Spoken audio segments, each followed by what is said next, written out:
قال سيدنا صالح للكفار ان ربنا كبير، لكن هم ما صدقوش وقالوا له ايه؟ ولا ربنا كبير يبقوا ولا ربك هذا كبير خليه يهد هذه الصخرة ويطلع منهم جمل كبير وكمل صغير. راح بدأ سيدنا صالح ودعا وقال يا رب يا رب هد هذا الجبل وطلع منهم جملين، جمل كبير وجمل صغير. وفعلا في الوقت المناسب اتهد وكل حاجة اتوقعت واتكسرت من التماثيل وطلع جمل صغير وجمل كبير.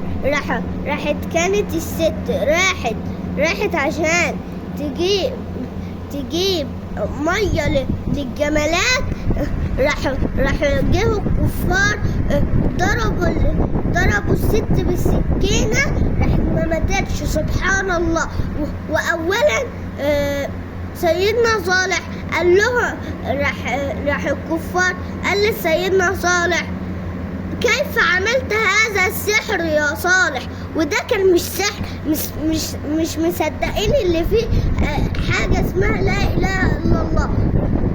راحت الست كانت بتشرب الجمالات، راحوا الكفار بيقولوا لها وسع هات نموت الجمالات بدل ما نموتك بدلها. راحوا هم موتوها بيقولوا لا لما اخليكم ترجع عند الجمالات. دي كانت ست مسلمة، راحوا ضربوها السكينة في الحتة اللي بتموت، وسبحان الله ما ماتتش عشان هي مسلمة. صح ولا غلط؟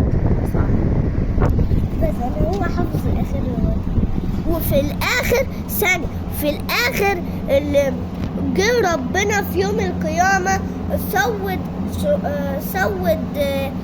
وش الكفار، خلوهم لونه اسود. ويوم القيامة جايين عند اللي جاب منه صالح، الجبل اللي جاب منه الجملات، وبص لقوا كل الناس اتلدعت والدنيا حصلت فيها زلزال، وكل النار عملت لسوع مين؟